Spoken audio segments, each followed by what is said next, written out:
أنفسنا ومن سيئات أعمالنا من يهدي الله فلا مضل له ومن يضلله فلا هادي له সকলে জবান করে বলেন আশহাদু আল্লা ইলাহা ইল্লাল্লাহু ওয়াহদাহু লা শারীকা লাহু ওয়া আশহাদু আন্না মুহাম্মাদান আবদুহু ওয়া রাসূলুহু الذي أرسل رسوله بالحق بشيرا ونذيرا وداعيا إلى الله بإذنه وسراجا منيرا فقد قال الله تعالى في كلامه المجيد والفرقان الحميد জবান খুলে সকলে পড়েন أعوذ بالله من الشيطان الرجيم بسم الله الرحمن الرحيم يا أيها الذين آمنوا استعينوا بالصبر والصلاة إن الله مع الصابرين إن الله وملائكته يصلون على النبي يا أيها الذين آمنوا صلوا عليه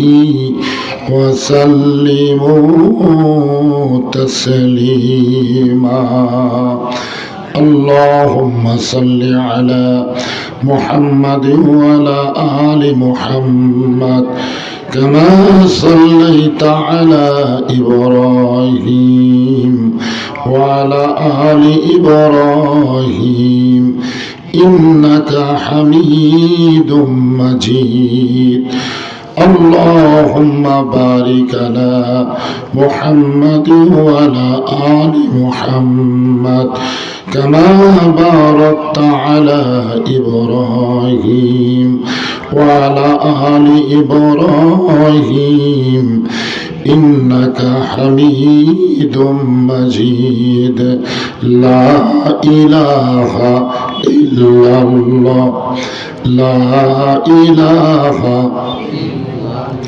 সকলে আল্লাহর জিকির করি লা ইলাহা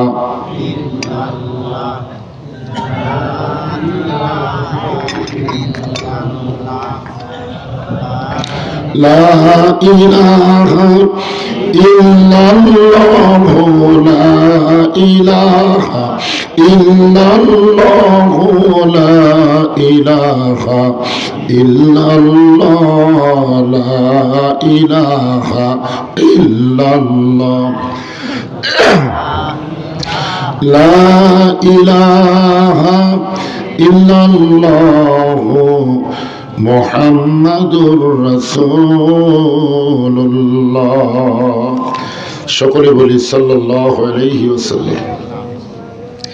বেজোড়া মুন্সিপাড়া ইসলামী সমাজ কল্যাণ পরিষদ কর্তৃক আয়োজিত আজকের এই সান্ধ্যকালীন তাফসীরুল কোরআন মাহফিলে আল্লাহ তাআলা যিনাকে সম্মানিত সভাপতির আসনে কবুল করেছেন জনাব আলহাজ ডাক্তার মোহাম্মদ শাহানুর রহমান, আজকের এই মাহফিলের সম্মানিত সভাপতিকে অন্তরের অন্তঃস্থল থেকে আমি শুভেচ্ছা জ্ঞাপন করছি।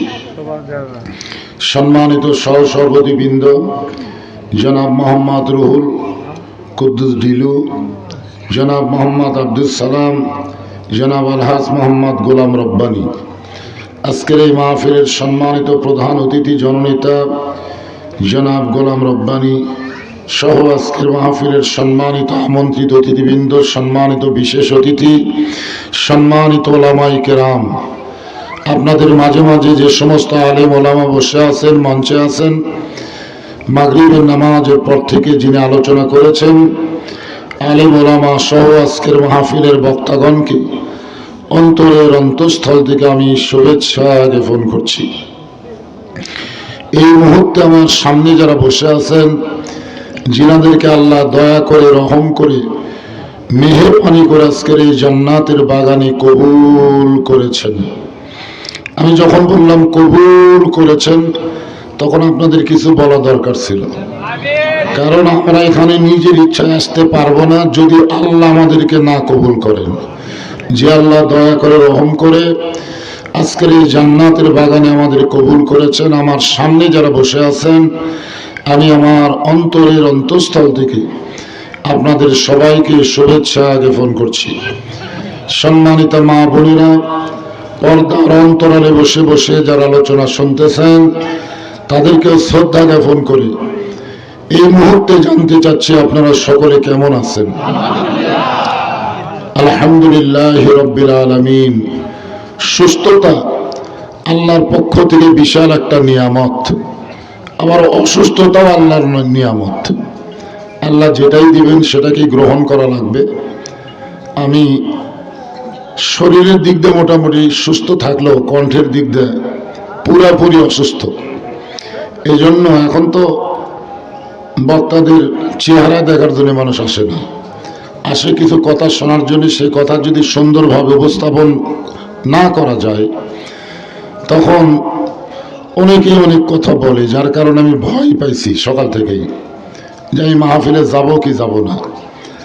কিন্তু আজকের মাহফিলের যিনি দ্বিতীয় বক্তা, আমার মাদ্রাসার মহতামিম, উনি আমাকে বললেন চলেন যাই, যদি আল্লাহ গলা ছেড়ে দেয়। কিন্তু খুব চেষ্টা করার পরেও এখন পর্যন্ত আল্লাহ গলাটা ক্লিয়ার করে নাই, গলাটা ডেবে গেছে। যার কারণে আমি মিডিয়া ভাইদের অনুরোধ করবো, আজকের ওয়াজটা তোমরা রেকর্ড করো না, কারণ এই গলা ভাঙ্গা ওয়াজ যদি ছাড়ো তাহলে এই জন্য তোমাদের কাছে আমার অনুরোধ, সব মাহফিলে যায়, অসুবিধা নেই। আজকের দিনের মাহফিলটা তোমরা আপাতত ভিডিও করা বন্ধ করো, কারণ এই মাহফিল যদি জনগণ শোনে, যে কোনো দাওয়াত আমার আছে, এগুলো আমার বাতিল হয়ে যাবে।